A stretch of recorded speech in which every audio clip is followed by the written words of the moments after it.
Getting out of an abusive relationship early makes a huge difference. And I'm proud to say I did come in as a victim, but I am a survivor. Then I could see my mom. My mom was walking toward us. And I got excited. And I was like, there's my mom. And then he didn't stop. I'm trying to keep it together, I said.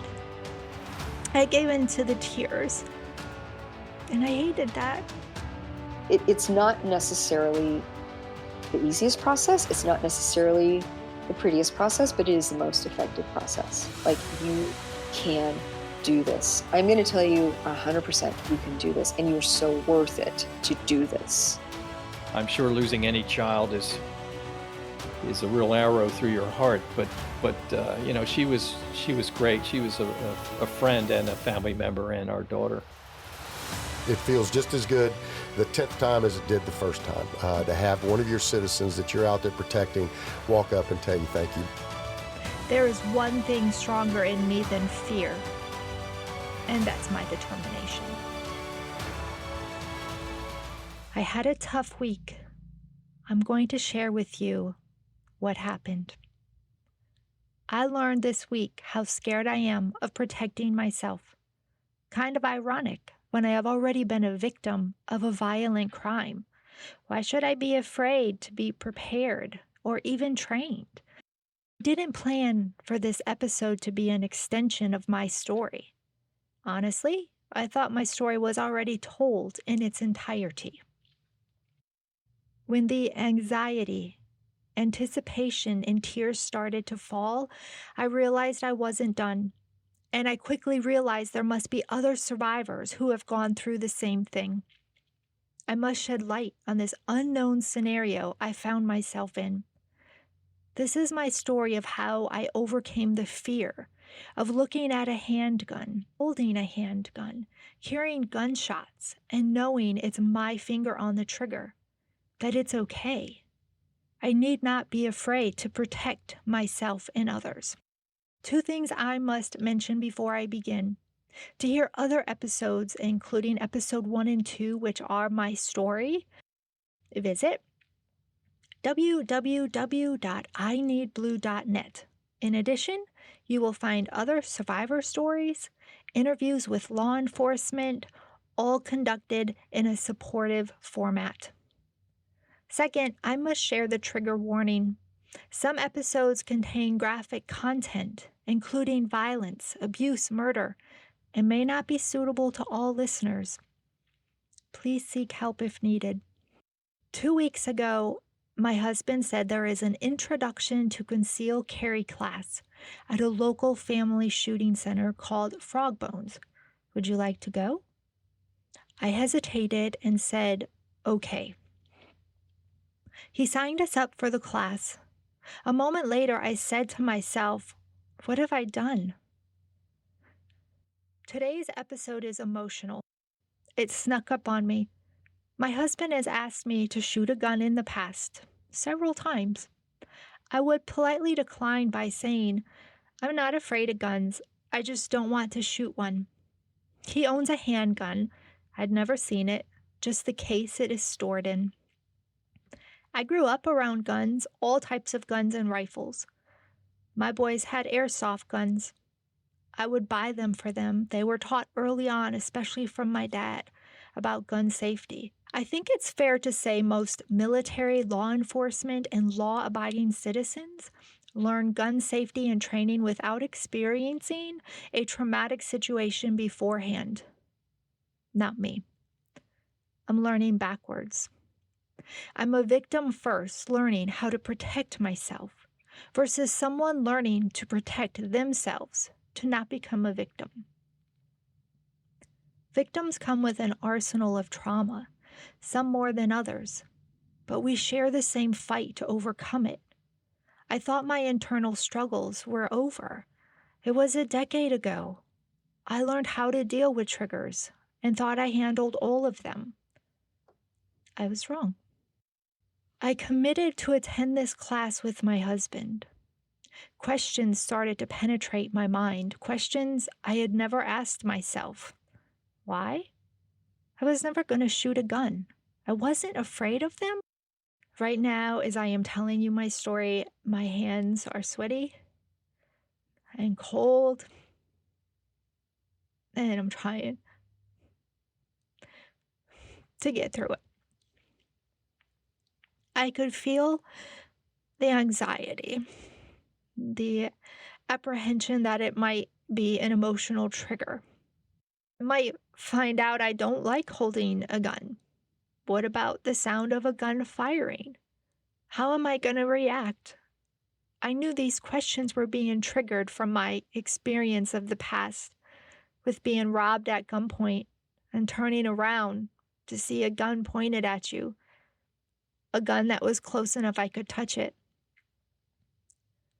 These questions were on my mind throughout the week, not heavily, but they existed. A few days later, my husband and I were enjoying a meal outside. We started talking about the class, guns. I laughed and I said, I might close my eyes when I shoot. I don't know. He recommended I don't do that. The conversation awakened this lingering anxiety which I tried to avoid feeling. He got quiet and I asked him what he was thinking. I was thinking about what kind of gun would be good for you. I know you said a smaller one. I said, yes, but I have to see if I'm even able to do this. I may not even be able to hold the gun. I don't know. What if the sound of a gunshot scares me? Now I became quiet and the wheels were turning. I knew I couldn't be alone in my thoughts of apprehension and feeling of anxiety. What was it like for other victims? Do they know these hidden fears may exist? Suddenly, my decision to take this introduction to concealed carry class was spawning another purpose. The next day, I decided to stop by Frogbones to discuss my idea, my own documentary of facing my fear and embracing how to use a gun. The same weapon which a decade ago instilled such fear in me. I walked in the restaurant entrance and made my way around to the service counter. I could hear the muffled sound of gunshots. I kept walking, so that was good. I noticed a lady behind a glass counter as the gunshots grew a little louder. I could see the room where people were shooting. I didn't stare, but looked. A little anxiety set in, but I remained focused on my mission. I was given the general manager's name. He was on my list to call Monday. I walked out the same way I came in.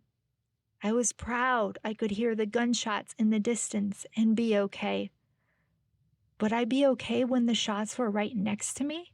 I startled easy. We go for walks, and if someone is approaching and honks their horn, it scares me. I jump. I hate that feeling. I told myself one step at a time. Monday, I would call and hopefully have a professional partner along with my husband to join me on this journey. My phone call with Ethan, the general manager, was reassuring. Knowing they had helped others like me allowed him to understand and find the perfect way to guide me.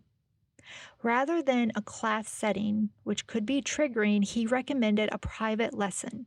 He was going to get back to me with a suggestion to best fit my situation. By the time I hung up with him, I was sweating. My hands were slightly shaking. I was asking for help, but in a different way this time. This was not therapy in the traditional sense. But I knew this trigger, unknowingly to me, held me captive. Fear is debilitating. Unknown fear, even more so. Later that day, I received an email with steps on how to move forward. I was given Freddie's name as the NRA certified instructor I needed to contact. It was already 5 o'clock, so it gave me the perfect excuse to put it off one more day. I would call him in the morning. I gave Freddie the shortened version of my story. I could hear in his voice the empathy and dedication toward helping me. One step at a time, he said. I was scheduled to see him tomorrow morning, Wednesday morning. At 7:10 a.m. Wednesday morning, I was getting ready to head out. My husband gave me a hug and I started to cry. I hated that. He sent me out the door with a hug and encouraging words.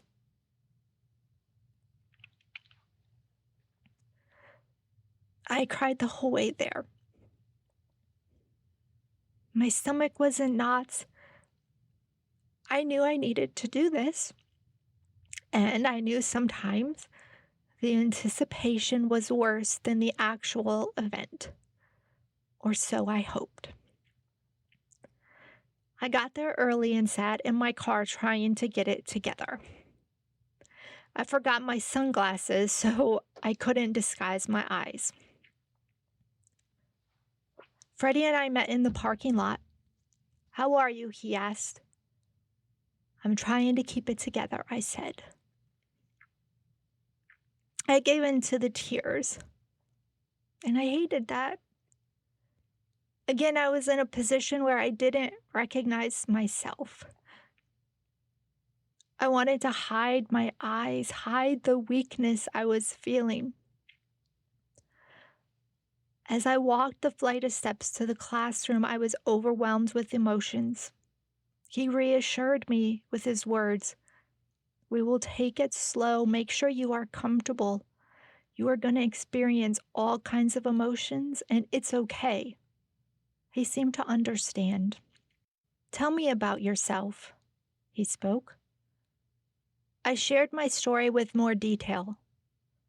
He explained that most people won't go through situations like this in their lives. It makes you unique. You made it here. You should be proud of yourself. The next part was easy in the full scope of things. We reviewed slides about Florida law and what is considered legal regarding concealed carry. It was interesting, and I was doing well. Next, he gets a mat and lays it on the Formica table. He brings over a box. Out comes a clip, and then dummy, or what is now known as Nerf bullets. I sat in the chair, legs crossed, arms folded in front of me, my hands gripping my elbows, looking for something stable to hold on to. My hands were freezing. I was keeping my urge to shake under control because I knew what was coming next. The gun. When I first saw the gun, I cried.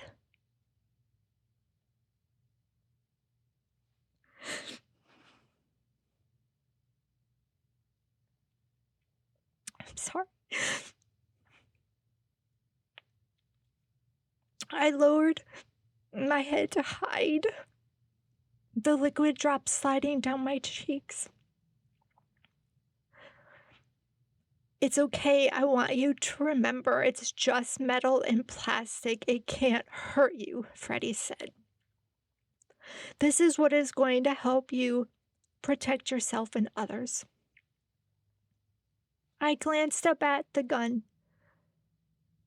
It took me back to the moment in the store a decade ago when I turned around and saw the gun in the robber's hands. In that moment, any black handgun was going to remind me of the gun which threatened me. One of the things I remember about the robber's gun is it was missing the orange cap on front, which indicated it would have been a toy. This gun in front of me didn't have that orange cap either. I made it over the hurdle of seeing a handgun up close enough that I could touch it, and missing the orange cap, signifying to me that, again, this gun was real. He sat the gun on the table behind him and turned his focus back to the clip. I watched him finish his demonstration with the clip, how to load bullets, and put the clip back into the gun. He picked up the gun again. Sitting in front of me, he started to talk about different parts, how to hold it, where your fingers should be, your stance, and many other things. It was a lot to take in, especially since my mind and emotions were still reeling from my emotional reaction to seeing the gun. I almost stopped because I felt I wasn't absorbing information like I should. But I pressed on because I know we absorb more than we realize. I also know repetition was the best way for me to learn. I anticipated what may happen next. The nervousness was kicking in again. He sat down next to me. My hands were in my lap, resting. The gun was missing the clip and the chamber was empty. "Hold it," Freddie gently said. I flipped my hands over, still resting in my lap.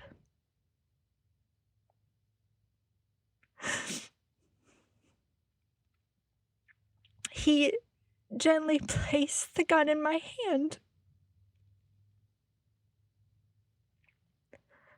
I closed my eyes and cried. I heard his words of reassurance and encouragement. I felt his patience. I slowly opened my eyes, looked up at him, and said, "I know it won't hurt me, but this is what instilled fear in me." Imagine the mental and emotional contradiction you go through.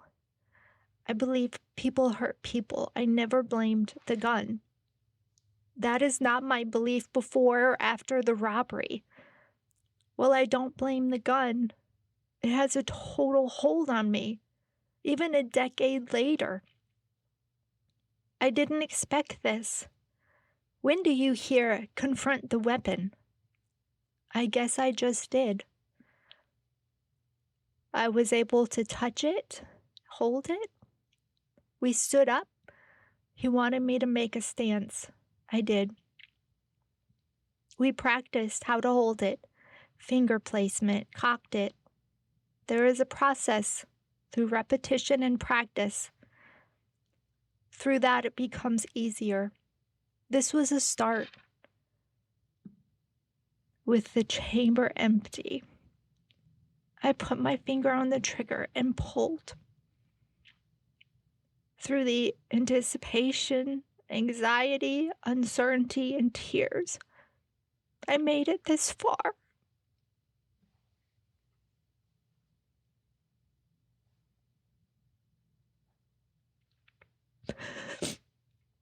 "I'm so proud of you," said Freddie. "I know I wasn't sure I could do it, and I'm proud of myself too," I said. Freddie asked, "Would you like to go to the range and live fire?" Without hesitation, I said no. The next step for me was, how am I going to react with the sound of a gunshot? And what kind of kickback was this gun going to have? I had success today and was going to leave with that in my pocket. Freddie was very supportive. I didn't doubt it for a second that he wouldn't be. Facing fears is exhausting mentally and emotionally. You need to sleep to allow your body to, I guess you could say, discharge and recharge. I made it home and told my husband. He was proud of me. Shortly after, I said, "I'm going to lay down." The next morning, I would meet Freddie again. A new day and a new hurdle. That day, I put my finger on the trigger and pulled. There is one thing stronger in me than fear, and that's my determination. I thank you for listening today. I am going to stop there. The next episode will be day 2 with Freddie, and we will live fire in the range. Again, it will just be us. I am so thankful to have a place like Frog Bones in my community.